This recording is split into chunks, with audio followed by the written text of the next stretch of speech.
बिस्मिल्लाहिर्रहमानिर्रहीम। अस्सलाम वालेकुम नाज़रीन, आप यूट्यूब चैनल देख रहे हैं। मैं इमरान खान हूं। मौलाना फजलुर रहमान ने नवाज शरीफ की लंका ढा दी है। घर के भेदी ने लंका ढा दी। कैसे, मैं आपको बताता हूं।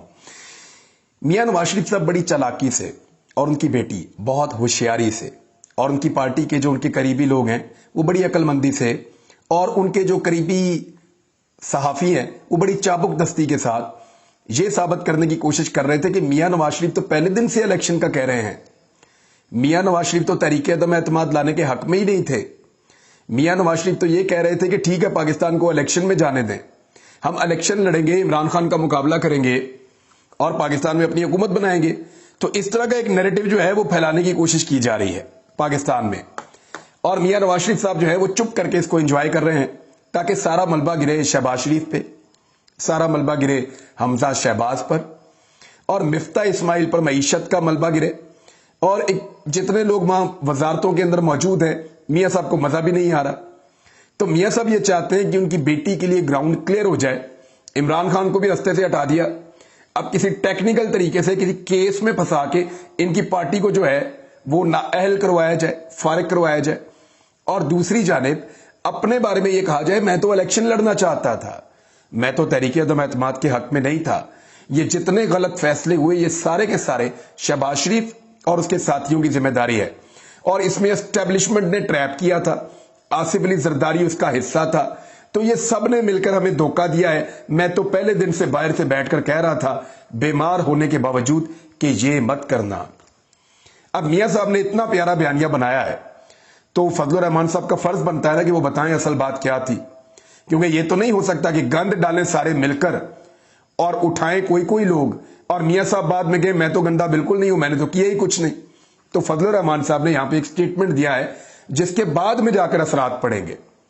मियां साहब ने जो गेम बनाना शुरू की थी, क्योंकि फजलुर रहमान एक बहुत घाघ सियासतदान है, तो उन्होंने पहचान लिया है कि भाई हमसे सारा गंदा काम करवा के तो नवाज शरीफ साहब पवित्र होकर निकलने वाले हैं इसमें से, तो ऐसे तो मैं नहीं निकलने दूंगा।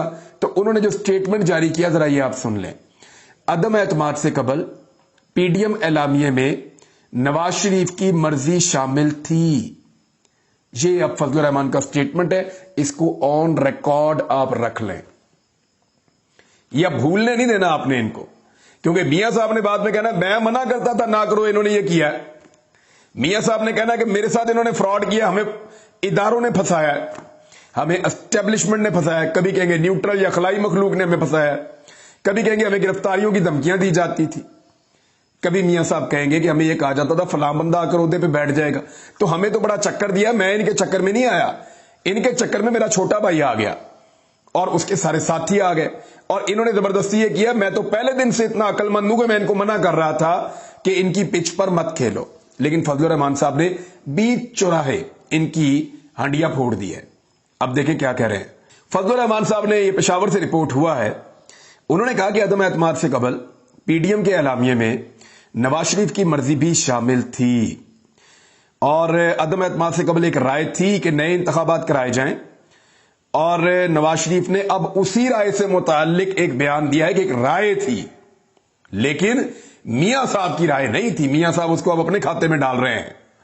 उन्होंने कहा कि पीटीआई हुकूमत ऐसे मुआहदे करके गई है कि मुल्क को गिरवी रख दिया है। हालांकि इस वक्त जो मईशत के साथ इन्होंने जो रेप किया है मौजूदा इंपोर्टेड सरकार ने, वो तो माजी में कभी नहीं हुआ।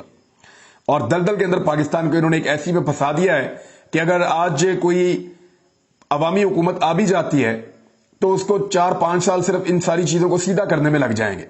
और अल्लाह ताला की कोई मदद शामिल हो जाए, कुछ चीजें तेजी से हो जाएं, को पाकिस्तान के दोस्त ममालिक साथ दे लें, तो भी पाकिस्तान को इससे निकलने में 3 साल लग जाएंगे। जैसे पहले इनके बिछाए हुए जाल में या पहले इनकी बिछाई हुई जितनी माइंड्स थी उनसे पाकिस्तान को निकालने में इमरान खान को 3 साल लग गए थे। तो उन्होंने बड़ा क्लियरली कहा कि नवाज शरीफ साहब की मर्जी बाकायदा शामिल थी और ये एक राय थी।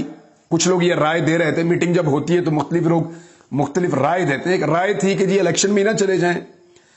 तो इमरान खान ने मौका तो बनाया, लेकिन तहरीक अदम एतमाद के मामले में मियां नवाज शरीफ साहब जो हैं उनकी मर्जी शामिल थी कि तहरीक अदम एतमाद लाई जाए।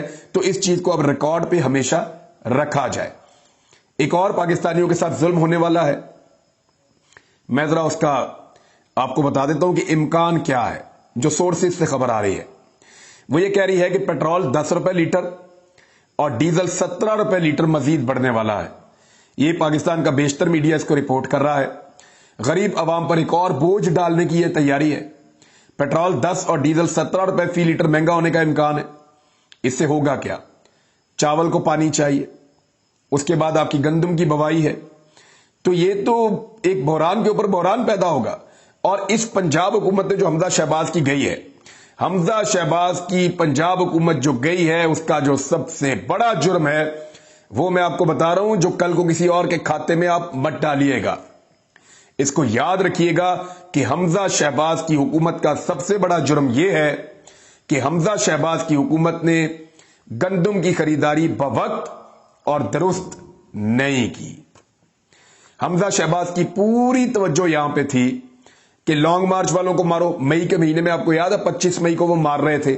یہ وہ ٹائم تھا 20-25 دن کا جب خریداری کی جاتی ہے، گندم کی پروکیورمنٹ ہوتی ہے، باردانہ دیا جاتا ہے، کسانوں سے گندم خرید کے سٹور کی جاتی ہے، جس کی بنیاد پہ پورا سال چلتا ہے. تو پنجاب کا کیونکہ اس میں بہت بڑا رول ہوتا ہے، تو پنجاب میں گندم کی خریداری کا ایک بہت بڑا ٹاسک تھا جس کو حمزہ شہباز نے پورا نہیں کیا.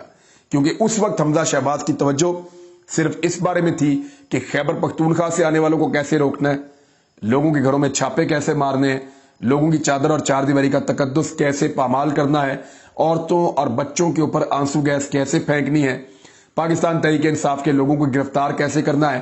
یہ سارے کام ان دنوں میں حمزہ شہباز کر رہے تھے اور بالکل توجہ نہیں تھی پاکستان کے سب سے بڑے ٹارگٹ کی طرف. تو انہوں نے گندم کی خریداری ٹھیک طریقے سے نہیں کی اور یہ بحران آپ کو نومبر اور دسمبر میں آ کر آپ کے گلے پڑ جائے گا. نومبر اور دسمبر میں آپ کے گلے میں وہ والا بحران پڑے گا جس کی داغ بیل رکھی گئی ہے اپریل اور مئی میں، مئی کے آخر تک حمزہ شہباز کی جانب سے. تو اس جرم کی سزا جو ہے وہ پاکستانی بھگتیں گے. اگر پاکستانیوں کو وافر مقدار میں گندم نہیں ملتی تو گندم کو آپ جب امپورٹ کریں گے تو وہ مہنگی ملے گی. آرمی منڈی میں قیمت بڑھ چکی ہے اور رشیا اب پاکستان کو 30% کم قیمت پہ گندم نہیں دے گا، کیونکہ یہ وعدہ انہوں نے عمران خان کے ساتھ کیا تھا. یہ وعدہ وہ نواز شریف، فضل الرحمان، شہباز شریف، آصف علی زرداری ان لوگوں کے ساتھ کرنا نہیں چاہتے. تو یہ آپ کلیئر کر لیں.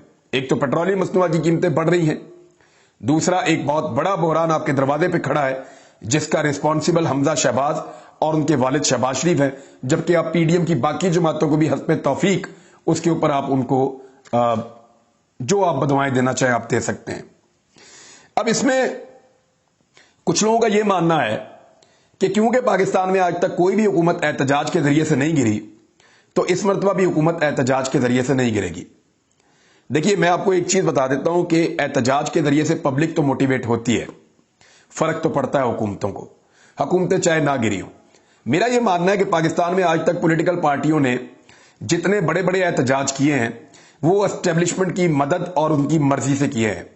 چاہے وہ عمران خان صاحب کا دھرنا ہو، اس کے بارے میں بھی یہی کہا جاتا ہے، چاہے وہ طاہر القادری صاحب کا بار بار آنا ہو، اس کے بارے میں بھی یہی کہا جاتا ہے، فضل الرحمان کا بار بار آنا ہو یا تحریک لبیک کا آنا ہو.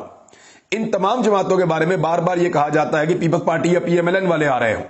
یہ تب تک نہیں آتے جب تک کہ اسٹیبلشمنٹ کے ساتھ ان کی بات چیت نہیں چل رہی ہوتی، اور یہ کئی دہائیوں سے یہ سلسلہ ایسے ہی چل رہا ہے. تو جب اسٹیبلشمنٹ کسی کو لے کر آتی ہے تو وہ کبھی بھی حکومت کو نہیں گراتے، بلکہ وہ حکومت کو دبا کر ان سے اپنے مطالبات منوا لیتے ہیں.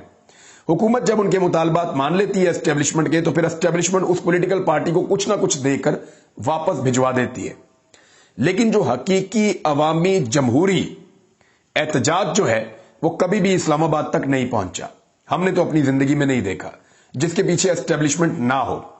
اگر واقعی میں 10-15 لاکھ لوگ اسلام آباد آ جاتے ہیں خیبر پختونخوا اور پنجاب سے، تو شاید یہ پہلی مرتبہ ہوگا کہ اسٹیبلشمنٹ کی مدد، ان کی منشا اور ان کی خواہش کے بغیر ایک پولیٹیکل پارٹی اسلام آباد تک پہنچ گئی ہے اتنی بڑی تعداد میں لوگوں کو لے کر.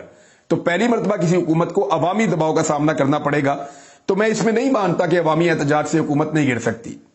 گر سکتی ہے، لیکن اس احتجاج کی جو نوعیت ہے وہ یہ طے کرے گی کہ واقعی حکومت گرتی ہے یا نہیں گرتی. کیونکہ اس سے پہلے والے جو ہے وہ اشاروں پہ آتے تھے، اشاروں پہ جاتے تھے. فضل الرحمان صاحب اپنے منہ سے کہہ چکے ہیں، تحریک لبیک والے اپنے منہ سے کہہ چکے ہیں، بہت ساری جماعتیں اور بھی مان چکی ہیں کہ ہمیں بلایا جاتا ہے پھر بھیج دیا جاتا ہے. तो ऐसे ही चलता रहा हमेशा से पाकिस्तान के अंदर। तो इस मर्तबा अगर एस्टेब्लिशमेंट की मर्जी के बगैर एक एहतजाज पहुंचता है अवामी, और बहुत बड़ी तादाद में पहुंचता है, तो उसका इंपैक्ट भी बड़ा हो सकता है। लेकिन इस वक्त सोचना यह है पाकिस्तान की एस्टेब्लिशमेंट को या इदारों को कि क्या पाकिस्तान एक बड़ी सियासी लड़ाई का मुतामिल हो सकता है। मईशत देखे ना आप कहां पहुंच गई है। इस वक्त अगर इमरान खान साहब एक बड़ा एहतजाज करते हैं और लोगों को लेकर इस्लामाबाद जाते हैं, तो यह मईशत की तबाही का सारा मलबा उठाकर इंपोर्टेड सरकार इमरान खान पर डाल देगी, और वो ये कहेंगे देखा हमें चलने नहीं देता, हमें काम ही नहीं करने देता, देखो खुद भी मुल्क को बेड़ागर्क किया, अब हम आए थे हुकूमत करने के लिए, हमें भी मुल्क नहीं चलाने दिया। जब हुकूमत से बाहर निकलते हैं एहतजाज शुरू कर देते हैं। तो इस किस्म का प्रोपेगेंडा इमरान खान के खिलाफ किया जाएगा, और पाकिस्तान का मीडिया को पता है बावला हुआ है। जैसे ही उनको इशारा होगा वो इमरान खान साहब के ऊपर पिल पड़ेंगे। तो इस सूरत हाल में बेहतर यह है कि इमरान खान साहब थोड़ा होल्ड करें, और इस वक्त वो होल्ड कर रहे हैं। उन्होंने कुछ अहकामात जारी किए हैं, ये मैं आपको बताऊंगा। लेकिन क्या अवामी एहतजाज का रिस्क इस वक्त पाकिस्तान की एस्टेब्लिशमेंट या ताकतवर हल्के ले सकते हैं? क्या उन्हें यह रिस्क लेना चाहिए? मेरे ख्याल में उन्हें यह रिस्क इस वक्त नहीं लेना चाहिए। इमरान खान साहब को सिर्फ एक वाकया, एक इंसिडेंट या कोई एक बड़ी गलती दरकार है इस इंपोर्टेड सरकार की। जिस वक्त वो कोई ऐसी गलती करेंगे या मौका देंगे, तो उस पर इमरान खान साहब एक एहतजाजी तहरीक या एक बहुत बड़ा एहतजाज या लॉन्ग मार्च, इस तरह की चीज वो खड़ी कर सकते हैं। उनको सिर्फ इंतजार करना है इस इंपोर्टेड सरकार की एक बड़ी गलती का। एक छोटी मोटी गलती इन्होंने अभी की है, 11 इस्तीफे मंजूर करके। ये आने वाले दिनों में एक बड़ा इशू बनेगा। उन 11 हल्कों में जब जिमनी इलेक्शन करवाने की कोशिश की जाएगी, तो वहां पे एक फड्डा पड़ेगा। एक और खबर है मेरे पास, वो ये है कि आपको पता है ब्यूरोक्रेसी से दो तरह के लोग काम लेते हैं। एक तो वो अपनी मर्जी से जो मर्जी करते हैं। ब्यूरोक्रेसी आपको पता है पाकिस्तान के अंदर शुतर बेमहार है, जितना मर्जी पैसा बनाते हैं, मौजें सबसे ज्यादा इनकी लगी हुई हैं। आपने कुछ नहीं करना तो आप ब्यूरोक्रेट बन जाएं, आप हमेशा इक्तदार में रहेंगे पाकिस्तान में। तो जो ब्यूरोक्रेट्स इस्तेमाल किए थे हुकूमत ने, हमजा शहबाज ने, शहबाज शरीफ ने, उनको ट्रांसफर किया जा रहा है, उनके ऊपर थोड़ी बहुत सख्ती हो रही है। ऐसे ब्यूरोक्रेट जो किसी को भी कभी पसंद नहीं आए, उनके ऊपर जरा ज्यादा सख्ती हो रही है। आम पुलिस वालों को इंक्वायरियां करके फंसाया जा रहा है। लेकिन वो ब्यूरोक्रेट और पुलिस वाले जो ताकतवर हलकों के लिए काम करते रहे हैं और उनके इशारों के ऊपर लोगों को उनका बाजू मरोड़ते रहे हैं, उनको बचाया जा रहा है। मैं आपको फिर बता रहा हूं कि वो ब्यूरोक्रेट्स जो ताकतवर हलकों के लिए काम करते रहे हैं, उनके आलाकार बने रहे हैं हमजा शहबाज की हुकूमत के दौरान, उन ब्यूरोक्रेट्स के खिलाफ कोई भी इंक्वायरी आती है उसको रुकवाया जाता है।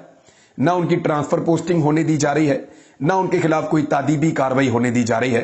तो वो जो ताकतवर हल्के हैं, बहुत ताकतवर लोग हैं पाकिस्तान के, वो अपने मनपसंद ब्यूरोक्रेट्स जो उनकी मदद करते रहे हैं, उनकी प्रोटेक्शन के लिए इस वक्त काम कर रहे हैं। और इसके ऊपर लोग जो है वो बेचारे सीख पा रहते हैं।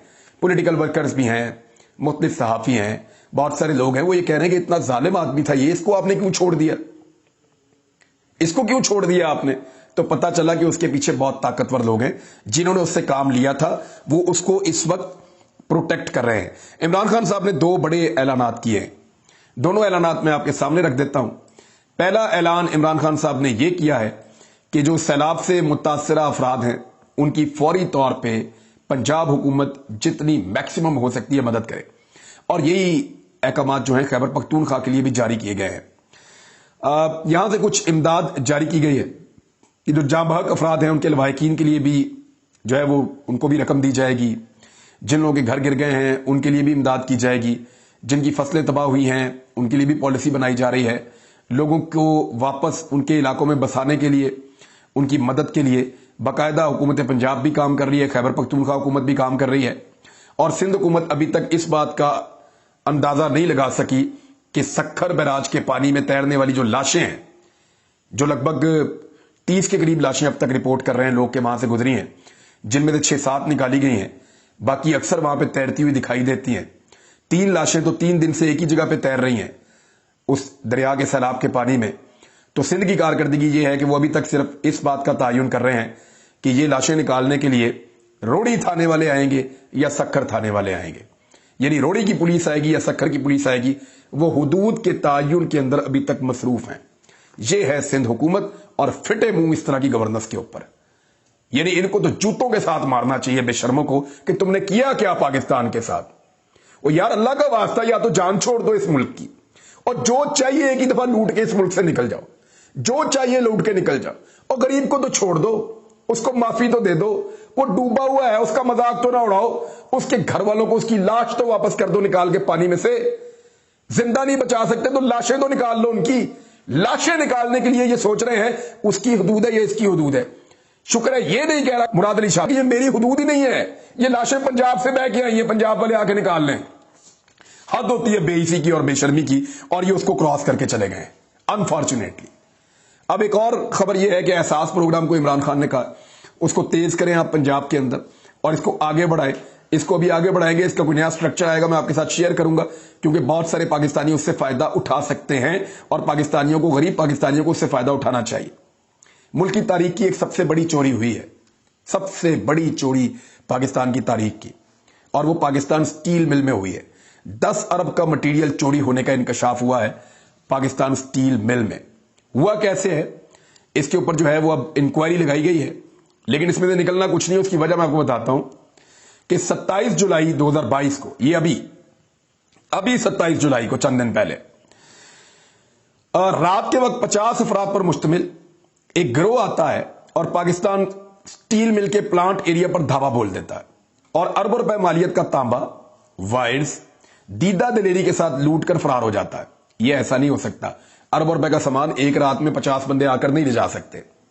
याद रखिएगा ये चोरी बड़े अरसे से जारी थी, ये चोरी मिल मिलाकर काफी अरसे से की जा रही थी, क्योंकि मुझे नहीं समझ आती 50 बंदे आए और एक ही दिन में अरबों रुपए का सामान 10 अरब रुपए का लेके चले गए, नहीं हो नहीं सकता। ये चोरी बहुत अरसे से हो रही थी, ये एक वारदात डालकर सिर्फ उसको एक लिबादा पहनाया गया है। ये चोरी को छुपाने का एक तरीका है जो 27 जुलाई की रात को किया गया है। बहरहाल इसके ऊपर तो मुझे लगता है अदालत को तहकीकाती कमीशन बनाना चाहिए और इसके ऊपर इंक्वायरी करनी चाहिए। 10 अरब रुपए का जो है वहां से पाकिस्तान का मटेरियल लूट कर भाग गए हैं और वैसे ही पाकिस्तान का अरबों रुपए का नुकसान रोजाना हो रहा है। ऐसे चलता है मुल्क, ऐसे तो नहीं चलता। अब तक के लिए इतनी, अपना ख्याल रखिएगा, अपने इस चैनल का भी। अल्लाह हाफिज।